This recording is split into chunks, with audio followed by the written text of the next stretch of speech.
Well, we're here with Mazzie Christensen, and she finishes up her last few weeks in the Missouri House. Mazzie, we've really appreciated all your work and all your support over the time you've been here. Well, thank you so much, Jim. We brought one of your friends, Miranda Burke, from the Yeah. Association of Missouri Electric Cooperatives with us too. Yeah, so my name's Miranda. As Jim said, I'm the legislative coordinator at the Association of Missouri Electric Cooperatives. And Maisie, you've done a great job, so far in your tenure in the House. And I know that you're on the Budget Committee. Yeah, we miss you on the Budget Committee. We used to have Miranda on the Budget Committee, and we really miss her. Well, that's very sweet of you to say. I just wanted to let you have an opportunity to talk about, what is it like being on the Budget Committee? It's kind of but it really is a big time commitment. How has that been for you? Yeah, thank you for asking. It's been really interesting. I was one of the first freshmen that got on budget. I was 24 at the time, so it was a huge whirlwind. Yeah. I've been under two budget chairmans, Representative Cody Smith and then Representative Dirk Deaton, and it's just been really interesting working under and then with two budget chairmans in the Senate as well. So seeing kind of like the different forms of leadership and how they want to do the budget. But I think the biggest thing is that I've been thankful is to know actually where our state dollars are going. Yes. Going through line by line by line and figuring out, okay, this money is going here, this money is going here, and just asking questions that most people maybe don't ask because it is a lot. I mean, you normally in a given time, people only focus on 1 to 2 budget books. So which our state departments, that can range around 12 budget books. So I kind of picked, 2 or 3, so you can't be an expert at them all. Sure. No, absolutely. But yeah, I've been really thankful to be able to have some knowledge on that. Sadly, a lot of legislators just don't know what's going on.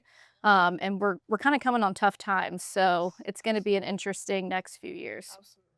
I remember your first year, we came in, you showed us the budget books, how Yeah. voluminous they were. I mean, they were stacked to that high just for part of it. You've kind of seen the budget go from when a lot of federal money was flowing in to where, as it always does, federal money's not always there. And it dries up. It dries up. So you've Yeah. kind of seen the alpha and omega in the budget process in your 4 years. Yeah. So is there anything special from this session that stands out to you besides it being moving day for you?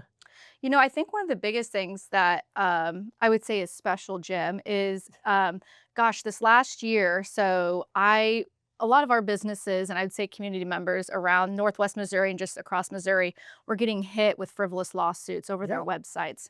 And so I will say, normally, Randy, you've been here for a while, if you want to try to pass a bill or get any bills done, it takes forever. And the fact that we were able to pass the frivolous lawsuit ADA website accessibility bill in just little than a few months is miraculous. And it also, I think, just shows what the legislature wanted to do, because that bill was passed out in February. We just passed it to the governor, like a few weeks ago.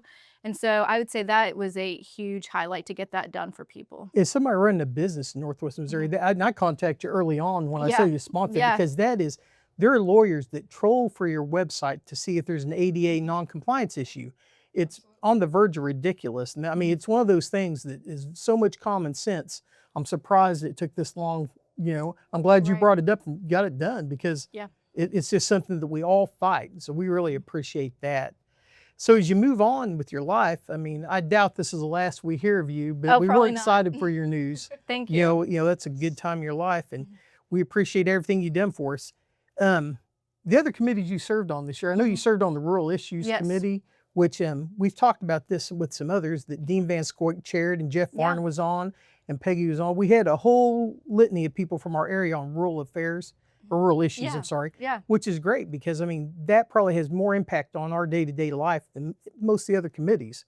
So we really appreciate your service on that. Thank you. So was there any other committees you served on this year? Yeah, so I was on a sub-approps, which normally every person on budget serves on a sub-approps. And then I was on elections, which this was a huge year, I would say, for elections. We had a ton of bills, especially with like IP maps, and then presidential primary. So we've had some key pieces of legislation come through our committee. Well, as you finish up your time here in the House, not many people will have had the breadth of experience that you've had in the time period you were here, from the changes, you know, and the different circumstances that the house is operating under and the different constraints. So we appreciate everything you've done. We appreciate all your support through the years. Well, Like I say, I'm sure this is not the last we've heard of you. I don't think so. So, We hope not. Yeah. well, thanks, Mazzie. Thanks. We appreciate everything. Yeah, thank you, Jim. Thank you.